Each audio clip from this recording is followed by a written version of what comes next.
இயேசு கிறிஸ்துவில் பிரியமான சகோதர சகோதரிகளே, இயேசு, மரியா, யோசேப்பு ஆகியோரை கொண்ட திருக்குடும்ப பெருவிழாவை சிறப்பிக்கும் இந்த உன்னதமான நாளில் உங்கள் அனைவருக்கும் ஆசீர் உண்டாகுக. இறைப்பணியில் குடும்ப உறவு. நாம் அனைவரும் நமது குடும்பங்களை நாசரேத்தின் திருக்குடும்பத்தைப் போல மாற்றி அமைக்க அழைக்கப்படுகிறோம். குடும்ப அடித்தளம், பெற்றோருக்கு மரியாதை. முதல் வாசகமாக நாம் கேட்ட சீராக்கின் ஞான நூல் குடும்ப உறவின் மிக முக்கியமான ஒரு விதியை வலியுறுத்துகிறது. பெற்றோருக்கு உரிய மதிப்பு வழங்க வேண்டும் என்கிற விதி. தந்தை தாயை மதித்து நடப்பவர் நமது பாவங்களுக்கு பரிகாரம் தேடுகிறார். தாய் தந்தையை மாட்சிப்படுத்துபவர் நீண்ட நாள் வாழ்வார் என்ற வாக்குறுதியை கொடுக்கிறது. பரிகாரம் மற்றும் நீண்ட ஆயுள். பெற்றோருக்கு நாம் செய்யும் மரியாதை என்பது வெறும் கடமை அல்ல, அது ஆன்மீக முதலீடு. இது நாம் பாவங்களை போக்க வல்லது என்றும் நீண்ட ஆயுளை தரக்கூடியது என்றும் ஞான நூல் அழுத்தி ஆழமாய் கூறுகிறது. நாம் நம் பெற்றோரை மதிக்கும் போது உண்மையில் நாம் கடவுளின் கட்டளைக்கே கீழ்ப்படுகிறோம். முதுமையில் பராமரிப்பு, குறிப்பாக வயதான காலத்தில் அவர்களை பராமரிப்பது என்பது முக்கியம் என்பதையும் இந்த வார்த்தை நமக்கு நினைவூட்டுகிறது. முதுமையில் தந்தை தவறுகள் செய்தாலும் அவர்கள் மீது இரக்கம் காட்டு. அவர்கள் நன்கு உணர்வற்று இருந்தாலும் அவரை இகழாதே. பெற்றோர் சிறு வயதில் பொறுமையுடன் கவனித்துக் கொண்டது போல நாமும் அவர்களின் தள்ளாத வயதிலும் பொறுமையுடன் அன்புடனும் அவர்களை தாங்க வேண்டும். இதுவே குடும்பத்தின் அடித்தள அன்பு. கொலேசியர் அறிவுறுத்தும் குடும்பத்தின் பண்புகள் அன்பு என்னும் முழுமை என்று நாம் சொல்லலாம். திருக்குடும்பம் வெறுமனே ஒன்றாக வாழ்ந்த ஒரு குடும்பம் அல்ல, அது தூய்மையான அன்பின் உறைவிடம். பவுலடிகளார் கொலேசியில் உள்ள விசுவாசிகளுக்கு எழுதுகிற போது, கடவுளால் தேர்ந்தெடுக்கப்பட்ட நம் குடும்பத்தில் அணிய வேண்டிய ஆன்மீக உடைகள் என்று விவரிக்கிறார். ஆண்டவரால் தேர்ந்தெடுக்கப்பட்டவர்களுக்கே உரிய இரக்க உணர்வு, பரிவு, நல்லெண்ணம், மனத்தாழ்மை, கனிவு, பொறுமை ஆகியவற்றை அணிந்து கொள்ளுங்கள். உடைகளை அல்ல, வெறும் அழகழகான உடைகள் அல்ல, ஆபரணங்கள் அல்ல, தங்க நகைகள் அல்ல. இப்படி பரிவு, நல்லெண்ணம், மனத்தாழ்மை, கனிவு, பொறுமை ஆகியவற்றை அணிந்து கொள்ளும்படியாக அழைக்கிறார். இந்த குடும்பம் அணிய வேண்டிய 5 ஆன்மீக ஆடைகள் இரக்கம் மற்றும் பரிவு.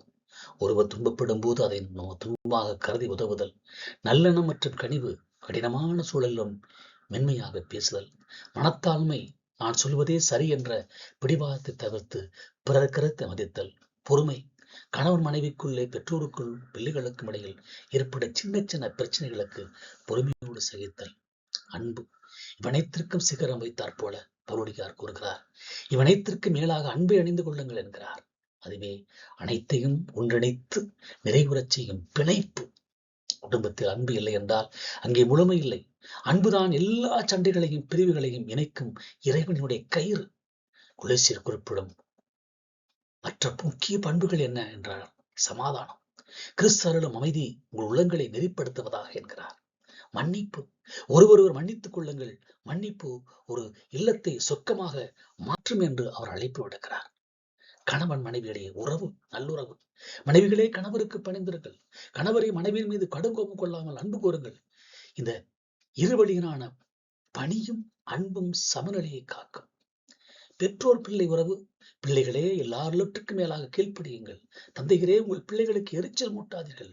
பெற்றோர்கள் பிள்ளைகள் மீது எரிச்சலோ கோபமோ கொள்ளாமல் அவர்களை புனிதத்திலும் விசுவாசத்திலும் வழிநடத்த வேண்டும் என்று அழைப்பு விடுக்கிறது. நெருக்கடிகளில் விசுவாசத்தை இது வளர்க்கிறது. திருக்குடும்ப வாழ்வு என்பது எப்போதுமே வசந்த காலமாக மட்டும் இருக்கவில்லை. இனி நற்செய்தி வாசகம் அந்த திருக்குடும்பத்தின் துன்பத்தையும் விசுவாசத்தையும் கடவுளின் சித்தத்திற்கு முழுமையான கீழ்ப்படுதலையும் நமக்கு எடுத்து காட்டுகிறது. புலம்பெயர்தல் என்னும் சவாலை அது கொடுத்தது. ஏரோது மன்னன் குழந்தையை கொல்ல தேடிய போது யோசேப்பு, மரியா, குழந்தை இயேசு ஆகிய மூவரும் இரவோடு இரவாக எகிப்துக்கு தப்பிச் செல்கின்றார்கள். யோசேப்பு தன் சொந்த ஊரை, தன் தொழிலை, தன் பழகிய வாழ்க்கை உதறிவிட்டு கடல் வார்த்தை கீழ்ப்படிந்து தன் குடும்பத்தை பாதுகாக்க ஒரு அந்நிய நாட்டுக்கு புறப்படுவது செய்தி. நமது நாடு, நமது குடும்ப வாழ்வில் பல நெருக்கடிகள், எதிர்பாராத இடமாற்றங்கள், நிதி சிக்கல்கள், துன்பங்கள் வரலாம். அப்போது நாம் யோசேப்பை போல மனிதரின் திட்டங்களை விட கடவுளின் திட்டத்திற்கு கீழ்ப்படிய வேண்டும். எந்த சூழலிலும் குடும்பம் சிதறாமல் ஒன்றாக இருக்க வேண்டும். கடவுளின் வழிநடத்தலில் உறுதியாய் இருக்க வேண்டும். எகிப்திலிருந்து திரும்பி வந்த பின்னரும் யூதாவுக்கு போனால் ஏதோ மகன் அர்த்தமல்ல அரசாளரா என்று அஞ்சி யோசேப்பு மீண்டும் கடவுளின் கட்டளையை செவிமடுத்து கலிலேயாவில் உள்ள நாசரேத் என்னும் ஊருக்கு வந்து குடியேறுகிறார். இது வழியாக இறைவன் கொடுக்கக்கூடிய செய்தி என்ன? திருக்குடும்பம் முழுவதும் கடவுளின் வழிநடத்தலால் வாழ்கிறது. நமது குடும்பத்தின் தலைவர் இயேசுதான். குடும்பத்தின் முடிவுகள், திட்டங்கள் எல்லாவற்றிலும் நாம் யோசேப்பை போல இறைவனின் திருவுளத்தை, சித்தத்தை தேட வேண்டும். குடும்பமே ஒரு சிறிய திருச்சபை. அன்பு சகோதர சகோதரர்களே, இந்த திருக்குடும்ப பெருவிழாவில் நாம் 3 முக்கியமான பாடங்களை கற்றுக்கொள்ள வேண்டும். சீராக் ஞானாகமம் பெற்றோரை மதிப்பதே குடும்பத்தின் தூய்மையான ஆசீர்வாதம் அமையும். கொலேசியர் அறிவுறுத்தல் அன்பு, மன்னிப்பு, பொறுமை ஆகியவற்றை அணிந்து குடும்பத்தை சமாதானத்தின் உறைவிடமாக மாற்ற வேண்டும்.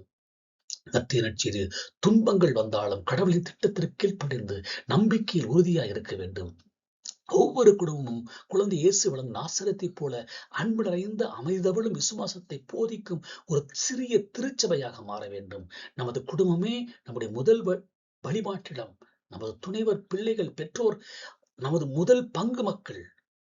நாம் ஒவ்வொருவரும் இன்று நம் குடும்பத்திற்காக சிறப்பாக ஜெபிப்போம். திருக்குடும்பத்தின் பாதுகாவலரான புனித யோசேப்பு, அன்பு தாயான அன்னை மரியாள் மற்றும் நம் ஆண்டவராய் இயேசு கிறிஸ்துவின் ஆசீர் நம் மீது என்றும் நிலைத்திருக்க இந்த அருள்மிகு வழியை ஒப்புக் கொடுப்போம். இறைவனது ஆசீர் உங்களோடும் உங்கள் குடும்பங்களோடும் என்றும் இருப்பதாக. ஆமென்.